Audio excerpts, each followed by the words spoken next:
cap on all day. You feel me? I just literally took it off a minute ago, and I got a bit hit. It was cutting the circulation off around my ears. When I took it off, I said, "God damn, I look like Jermaine O'Neal, nigga." Shout out Jermaine O'Neal. Hey man, we talking sports tonight, man. We talking sports. I said to myself, I gotta start winding down, and I'm gonna navigate these conversations. I think what I done did, as far as what I done contributed to the algorithm, social media platform, I done contribute real, factual statements and evidence toward what's going on in the world. It was all cut, no chase. You feel me? So it's like straight drop. That's what I gave you.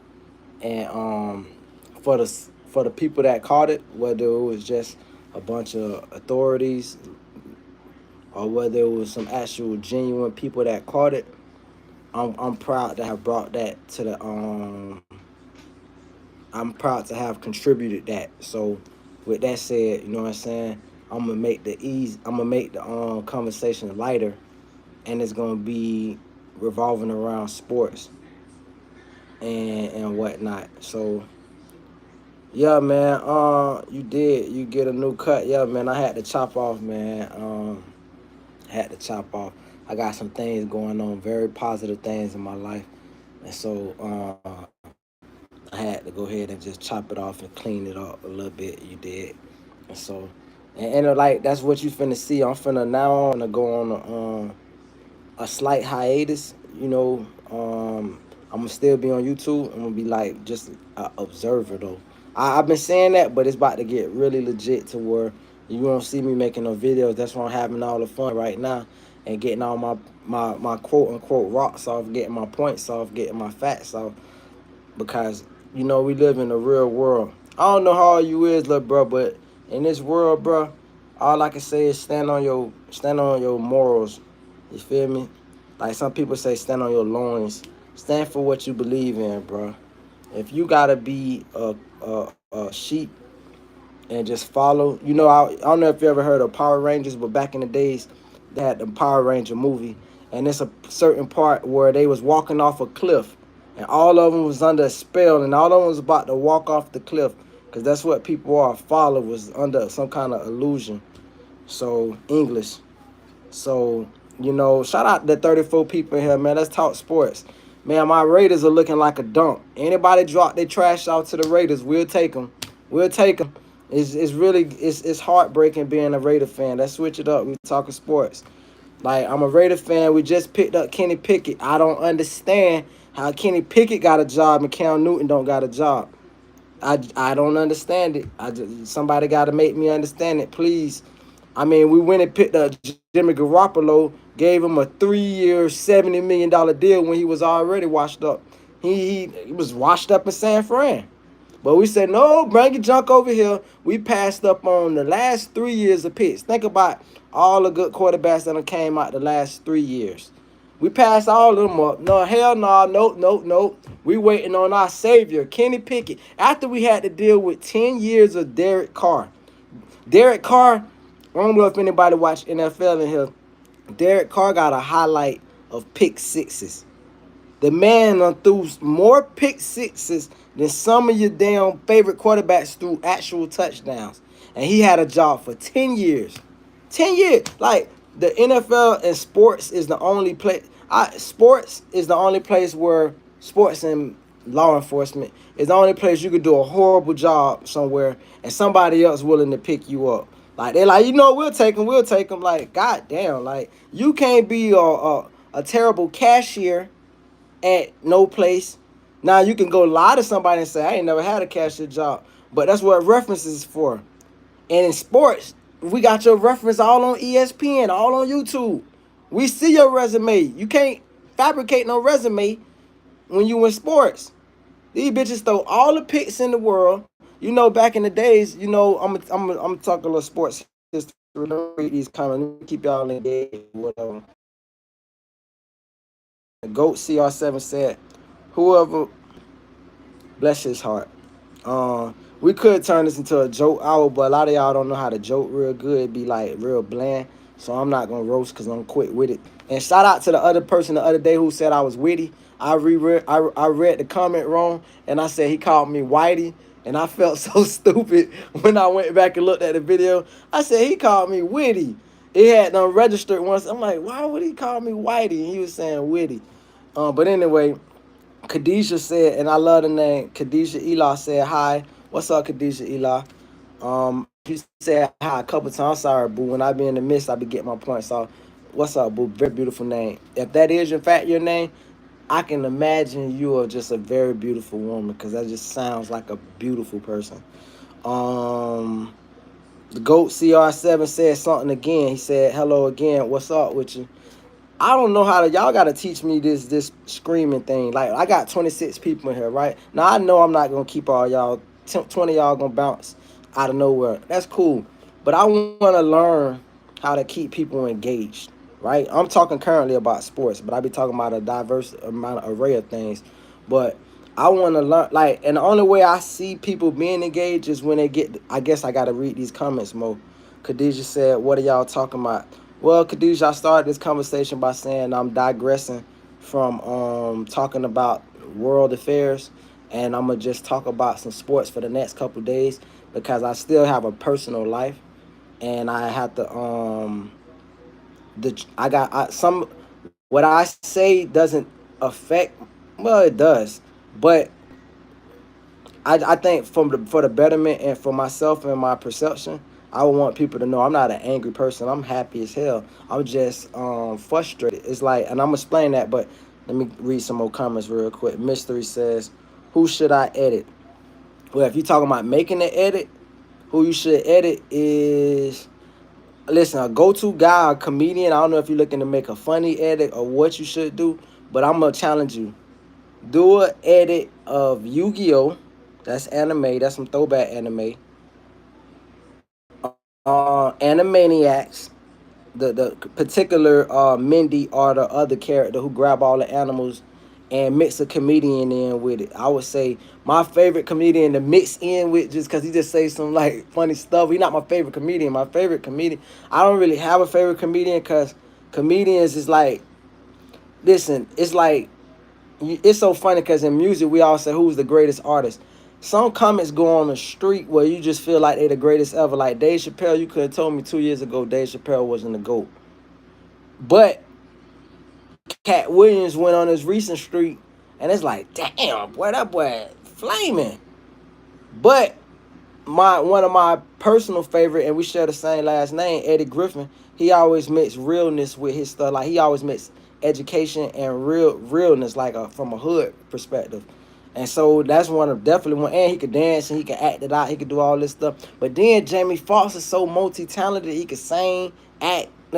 It's like hard to just point out a single comedian and say, "Oh, that's the best comedian." This and that. You know, you could say as far as movies goes, Eddie Murphy is the GOAT. But as far as stand-up comedy, man, it's just so many people to choose from. But person I'm gonna say you should in all this mix you should do or edit Corey Holcomb. Look him up. He I think his facial reactions, the way he say, man, he be dead ass. He's funny. He's like, to me, remind me of like he not drunk. He don't get that drunk impression, but he like the drunk uncle at the party that's gonna say speak his mind and don't give a damn how you feel. So I think that's kind of funny. Khadijah said, let me read what Khadijah said. So somebody said, who should I edit? Flight Boy say, damn, he was ass. Who was ass, Flight Boy? You gotta give me a name. I don't know who you saying was ass. Khadijah Tufik said again, anyone, you gotta let me know what that's about. Somebody else just came in here and said English or Spanish.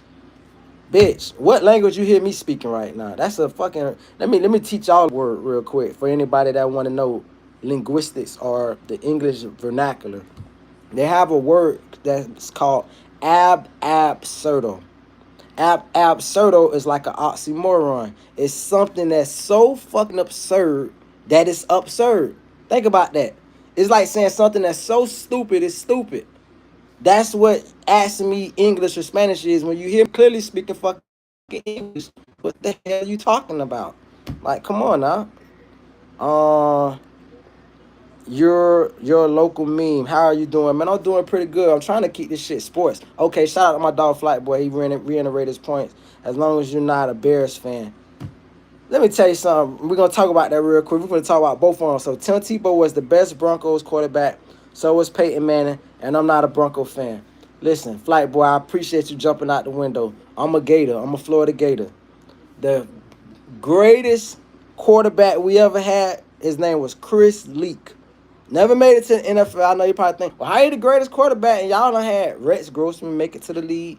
Rex Grossman actually had the best NFL career out of any Florida Gator quarterback.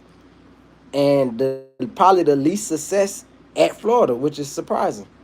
But Danny Warfel won the Heisman, and he won the championship in '96 for Florida. And mind you, I don't got no computer. This is just all in this big ass head. But Tim Tebow, people don't understand. The thing about Tim Tebow was, bro, and I'm a Gator fan, but I'm speaking as a football fan. That those two Florida teams, bro, like literally the dream team, the basketball dream team. We had at one point Aaron Hernandez as the backup tight end. It was like UM02 team. The two greatest college teams possibly in the history of the college football was '02 Miami, maybe the one of them '88 Miami teams or late '80s Miami teams, and '07 Florida Gators. There's not even a doubt. Listen, the Pouncey brothers was on our front line. These two first round draft picks, they was on our front line. Freaking Tim Tebow started out as the backup because he couldn't throw for nothing. And so Chris Leak got us to our first championship. Tim Tebow was like our short yardage dog. He was like a fullback playing. He was like Mike Allstott playing quarterback. Anybody who remember Mike Allstott played for the Tampa Bay Buccaneers. So short yardage. I remember Tim Tebow first pass in college football. It was the ugliest pass you ever seen. He jumped up and he pushed the ball. But look, when man, we had Percy Harvin. He ended up going, and you know what's so funny? Adrian Peterson, one of the top 5 running backs in NFL history. Nobody can doubt that who watched football and NFL. AP said Percy Harvin was the greatest football player he ever played with, because he understands football is dynamic. I thought Aaron Hernandez was a starter for the Gators. No, Aaron Hernandez was a starter after the guy got drafted ahead of him. You see what I'm saying? Like, it was a guy, you got to just look up that roster. He ended up going to the Patriots. A lot of people don't understand Bill Belichick, when Tom Brady was winning all them rings, there was Florida Gators he was drafting. Brandon Spikes. Mind you, everybody I'm naming is in that Tim Tebow era. We had a guy named Charlie Strong. Charlie Strong is the greatest, to me, other than Dan Mullen, college defensive coordinator in the history. He was so well respected. And it's so funny because I just made a dissertation talk about Urban Myers and how Nick Saban ran Urban Myers out of the SEC. And so Urban Myers' opinion is never valued to me, because I never forget Urban Myers was like, oh, my heart, my heart, my heart. What was so crazy is we seen it from a mile away. Like, let me tell you, as a Gator fan, right, I'm seeing Cam Newton to the Panthers. Listen, do you know? So let me tell you, but back to what I was telling you though about how stacked the Gators was. Cam Newton was off the bench. Cam Newton was on our bench. He couldn't even get no game time. We had Cam Newton sitting on the bench, a guy that won junior college national championship and won a national championship and ended up going to the Super Bowl and won the Heisman. He was sitting on our bench. That's how stacked that Gators team was, bro. So when Tim Tebow get all this credit, and you made me think about this when you said Bronco fan, because Demaryius Thomas, if Demaryius Thomas don't catch that 65-yard catch, hell, the RAC, the run out the catch, that was like 55 yards. It was a check down that he took to the house. And so it's like Tim Tebow couldn't throw. He had no accuracy. He just was a likable guy. People loved him. And now listen, I ain't trying to rain on Tim Tebow parade. We're not gonna take it all the way. We're gonna keep it sports, but I'm gonna just keep it 1K real quick. Oh, that's another player. We had so many NFL players on that team. We had Riley Cooper. He wasn't even the second best receiver on the team. We had Caleb Burton. We had I want to say we had Jordan Reed during that time. Both of these guys went to the NFL as tight ends, but they got to play quarterback at some point. We had Lucius Purifoy, which was a shutdown cornerback. We had Reggie Nelson, who set records in the NFL for interceptions in a year. Bro, we had an all-star team, bro. We had both our defensive ends went like in the first, second round. We had your boy from New York, and I used to remember his name because I never really remember no great New York players. Like when I think about New York, I think about Jim Brown and Syracuse like that. Matter of fact, Syracuse is some dogs. If Syracuse can recruit in South Florida, I've been said I don't know if they got the same coach, but Syracuse football is some dogs. Matter of fact, if the SEC ever want to adopt or up north team adopt Syracuse, they play like old school football. But the point that I'm making is this guy was from Staten Island, I want to say. And he was our defensive tackle. He got drafted to Minnesota. I can't remember his name offhand. But it was shocked me because I remember saying, damn, out of a stat team, our main nose tackle is from New York. That was just like shocking because I don't think about New York and football like that. Not on a high school level. I think about it like for basketball and whatnot. So point is though, bro, stat team. Demaryius Thomas took that Tim Tebow. Mind you, he hadn't made a pass. He was like 6 for 20 the whole game and a bunch of failed plays. So he won that one playoff game and people went crazy because they liked them. This is the point I'm finna make by Tebow though. His roommate in college was a Riley Cooper. Riley Cooper ended up getting drafted to the Philadelphia Eagles or whatever, right? Now Riley Cooper could run a route. That's one thing you couldn't take from him. This bitch wasn't the fastest, didn't have the greatest hands. But when you know how to run a route and be there when the quarterback expected and he can throw you open, because you got the advantage over the DB, he don't know your route. He just going off of athleticism. Riley Cooper was a repudiated racist, open racist. He never denied it. He was at a Kenny Chesed concert calling everybody niggas, just drunk as a mug, drunk as a skunk. And Tim Tebow gave him high praise in college and said, oh, that's my roommate. And I just find it in my head, because Tim Tebow from St. Augustine, Florida, I'm like, and his family went all the world doing these missions and stuff. That's why he wasn't in no rush to leave college, because he was already rich. This before NILs and whatnot, even though they was breaking bread under the table. Point is, ain't nowhere in hell you can have a racist friend, a college roommate, and it ain't never come out, not one time.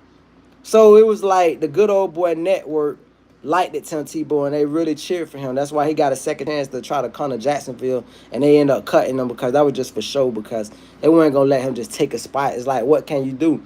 Tim Tebow could have made the NFL, but Tim Tebow could have been a great, I don't know if he could catch, but he would have been a great tight end, a great fullback. But Tim Tebow had so much pride, he didn't want to change his position. He said, no, I'm a quarterback. He died on that mountain, and that's where he was at. So as far as like greatest celebrity, Tim Tebow is probably tied with Johnny Manziel. You know, Johnny Manziel was like the top celebrity in college. Johnny Manziel had a way more impressive college career because he was beating, mind you, they play in the SEC West. You had to play against the greatest national championship I ever seen in my life. Just me personally, I'm an old school football fan. Was Alabama LSU. The game was I don't care about all that scoring. I care about great athletes playing against great athletes, great play calls, and making it tough. Like, I don't want to see 1,000 yards passing the game. I mean, nobody playing defense. I need somebody to play defense. And Eric Reed, I want to say his name, Eric Reed. He played safety for LSU. And I want to say the Honey Badger, Tyrone Matthew, who just retired. Congratulations on a great NFL career. He played for them as well. And freaking Eric Reed went and made one of the most craziest picks I ever seen. I ain't never, like, y'all like these crazy behind the back catches. What about the craziest picks? What about somebody a whole dog and they go put their whole body on the line? And you know what I'm saying? I'm like them, like my favorite safeties. Now I'm gonna just talk about the hitters real quick. Give a shout out to the hitters. Everybody loves Sean Taylor. God bless the dead Sean Taylor. I like Crazy K. You know what I'm saying? Carl Joseph. Carl Joseph was a dog. Now, he played for the Raiders. Crazy K putting his body on the line. I like your boy played for the Indianapolis Colts. Damn. What's brother name? Somebody in the comments, man. Come on, we got people coming in. What's brother name? played for the Colts, man. Strong safety for the Colts back in the day. He was short. He was like 5'7", 5'9", man. I like him. I like Palomalo. I like that.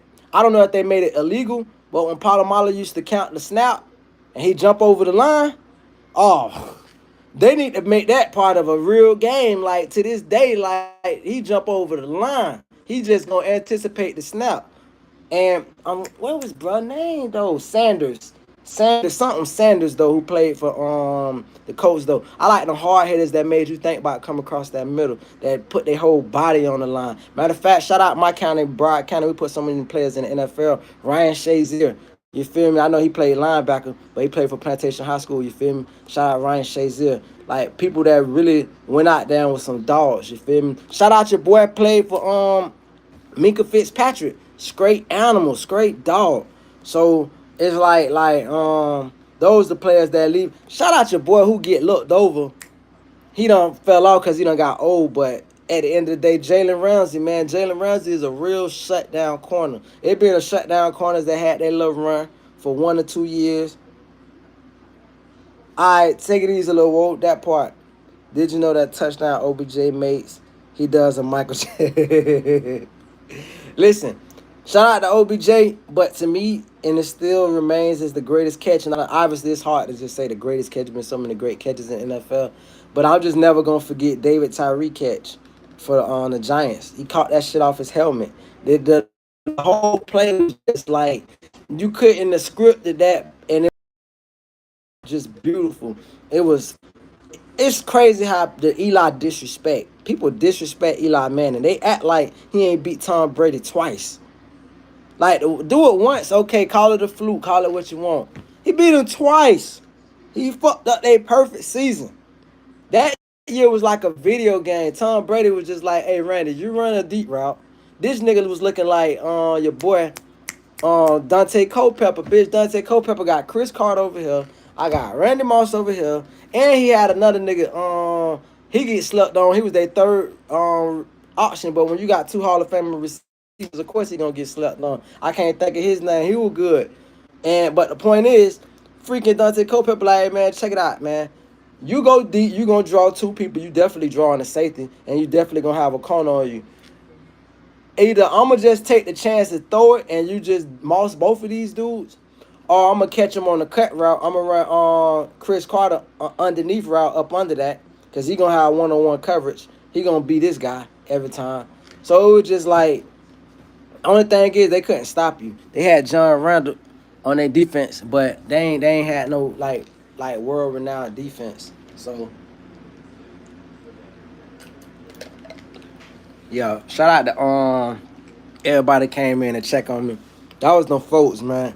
I figured after a while they'll stop doing what they doing. They send their little monitors to watch me and shit. They be like, what this nigga talking about? See, make sure he ain't talking about nothing crazy. I told you I'm talking about sports from now on, man. I'm staying off the politics. I understand that I live in a third world country. I get it. I'm not on nothing. I get it. It's just heartbreaking, but I get it. I just want to say this real quick. We're not going to go there, but I just want to say, America, you cheated on me. I love you with all my heart. You cheated on me with a foreigner. You gave that foreigner all my money. You used me up. Then you asked me for more. And when I told you I didn't want to give you more, you threatened me. That's all I'm saying. I love you to death, though. I love you. I ain't got nothing to say. It's like, imagine your old lady fuck around. You know what I'm saying? Imagine when you love your old lady and shit. And then she say, man, it's somebody else. And you say, man, somebody else. She say, yeah, it's somebody else. The love is not there no more. And you say, man, you got me fucked up. Man, what you mean the love is not there no more? Man, I'll fight for you. She say, well, you say you'll fight for me? Like, yeah, I'll fight for you. And then out the blue comes Rampage Jackson. And then you don't want to fight no more. You like, well, goddamn, bitch, why you gotta go get the biggest nigga? Like, you know what's so funny, dog? And I promise we're gonna get back to the sports. I just want to make this quick point real quick. I think the only thing that could hurt about being cheated on is if the person they cheat with is the polar opposite of you. Cause we expect people to have taste, right? Like imagine you with a black woman and you cheat on her with a white woman. The hurt she's gonna feel.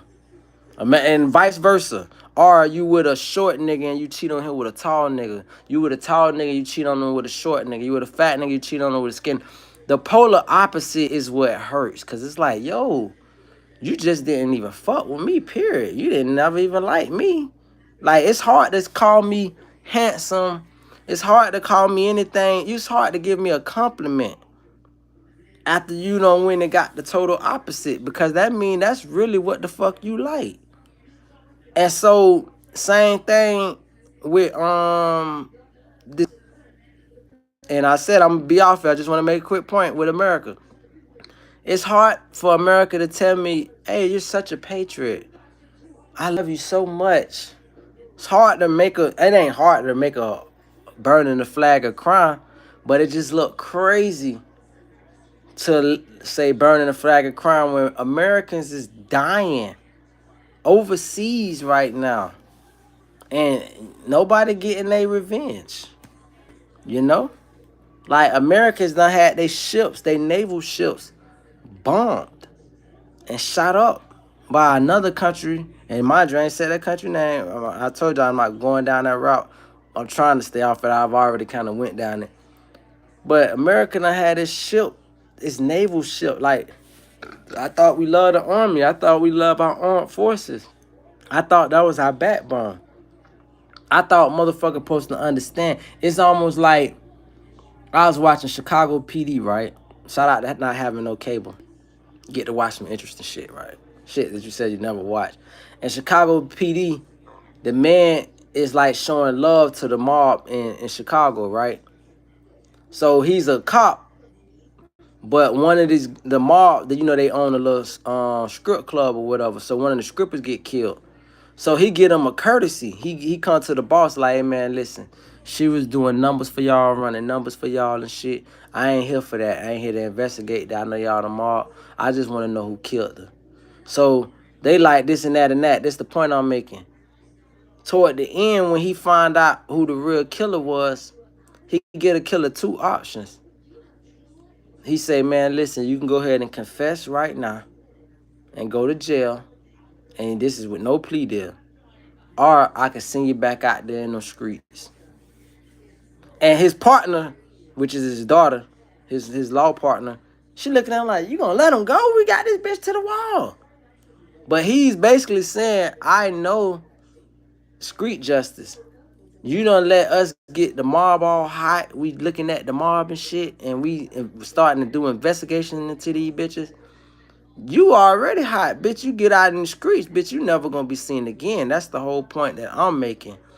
Fucking at some point, America gotta say, man, listen, y'all do all the killing in the world, but the minute you fuck with one of our troops, I don't care what branch of the military they in, Marines, Air Force, Navy, Army, whatever. Yeah, bitches lead to that, because that's the world we live in. Bitches, dog, you know what, cuz, shout out to our troops, bro. Like, real deal. Like we need a great reset, bitch. Like, shout out to every troop that done died and shit. We done had motherfuckers die behind this shit, dog. Like, motherfuckers, I got, like, all type of, like, war memorabilia and shit and dedications and shit. Matter of fact, I could pull out some shit, but for what? Bitch, at the end of the fucking day, dog, motherfuckers done died for imp causes behind rich motherfuckers, dog. My heart, I said I was gonna make this shit about sports, but ain't nobody disrespected our troops more than all our fucking American presidents. And I'm back to sports, and I just had to say that we make such a big deal. Oh, Kaepernick kneeling, bitch! You got motherfuckers don't even respect Christianity, bitch, and we going to war for these motherfuckers. We getting these bitches all the American dollars, dog. This shit is all a facade and a joke, bro. I don't even want to never hear no fake outrage about a bitch kneeling or, oh, they're burning the flag. Bitch, they shitting, they laughing at us in America, nigga. Like, you know, I used to think that the rich people were trying to get off the planet. I used to think that that's why they want to go to Mars so bad, because they want to leave us. No, them bitches just want to go to Israel. Fuck it, I'ma say it, bitch. They done built their little paradise in Israel. That's why that shit got the greatest defense. All these bitches got houses and homes in Israel. I was trying to figure. I've been trying to. It's been wrecking my brain. Why do they go to fucking bat for Israel no matter fucking what? No matter Democrat, Republican. It's because it's the elites that say, yo, we got property over here, bitch. You should look at Israel real estate. Nigga, they got way better houses than we got, bitch. They shit make Beverly Hills look like Compton. Nigga, is you sleep? Nigga, please, bitch. They been building their paradise and their protection right in Israel. And so they gonna protect where they cribs and their interests is at. And I ain't want to take that shit there, but fuck it. Y'all want to fucking with me on the sports too. So, nigga, it is what it is, dog. At the end of the day, it's heartbreaking, dog. Like watching these videos, I done went down a rabbit hole of watching these Christians get their face spit in. Get their face spit in, bruh. And I think about like all this Baptist, I was raised in a Baptist church, and I done went to so many denominations of religion. I done went to the Kingdom Hall. There was some beautiful people at the Kingdom Hall. And those people, Lord knows, nobody is more peaceful than a Jehovah Witness. Like, and it's so crazy because, like, I never even laugh at no Jehovah Witness. I never probably laughed at one anyway, but I done heard them. But I definitely never laugh or even try to use it as a joke. I used to make a point to say the kind of person that I am, I love talking religion, that whenever the Jehovah Witness came to my door, they used to avoid my door like the plague, because they know this guy finna come out, he finna have his Bible, and we finna have Bible study. I'm finna read your Watchtower. I'm gonna go through the bars, and then we gonna talk about it. And we gonna try to get a commonality, some common ground. And we gonna talk. See, one thing I used to notice, and shout out to Jehovah's Witness, but I think this is all religions. Most people who deep into their religion, they hate to have an open dialogue. They feel like you're trying to convert them rather than just trying to have a better understanding. And so when Jehovah Witnesses came, I never was trying to convert them to Christianity. I just was trying to get a better understanding of their opinion and let them know why my opinion is the way that my opinion was. But I always let them know that they was more than welcome to come. I always offered them water. I always told them that I wish Christians and every other religion was as devout as they are. Now, Muslims, shout out, like when I moved to Georgia, I didn't. I don't know how to. I don't want to say I felt bad for the little boys, but it was these little black kids, and they was passing out the final call in front of the store, and I make sure every time I see somebody passing out the final call, I make sure I buy the paper. Like I go to the ATM, get some money, whatever, to support the hustle and support the struggle and support how I appreciate anybody going hard for their religion and their cause, who live in a righteous life. And so these kids probably got to deal with all kind of scrutiny because they was like 15 years old. Think about what the 15-year-old black male is doing these days. You know what I'm saying? Whether it's something positive, whether he had football practice, basketball practice, whether he trying to be a drug dealer, whether he riding dirt bikes, whatever it is, the last thing you expect is him standing in front of a corner store trying to preach the word of God and spread the word of God. That's the last thing you expect. The scrutiny that they got to deal with from their peers or from older people shunning them. So for that, I told little brother, man, I said, man, keep your head up, little brother, man. You doing the right thing, little bro. You very righteous, man. One thing for sure, two things for certain. I know the God that I got. I know my God is going to look at that at the end of the day. And if there is really a heaven and really a hell, then my God going to accept them into heaven, because he going to say, you did know me. You might have not knew my exact name, but you was out there doing my work for me. You was out there trying to bring people home to God and live a righteous life. So he going to like reward that. I don't care what nobody say. But I say that to say, see, I didn't even intend for this conversation to go there. I wanted to talk some sports, but y'all ain't want to talk sports.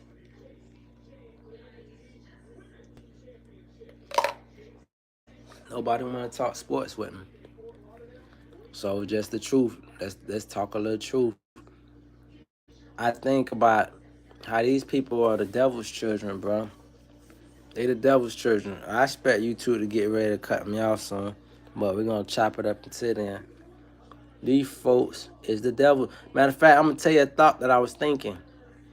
I'm watching these little Jewish kids spit on this white lady, and they slapping the white lady. I watched a couple videos with them jumping on women. They have no problem.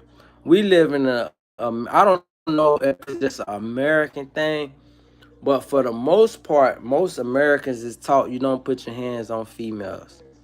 Now, understood, there are some females that just be asking for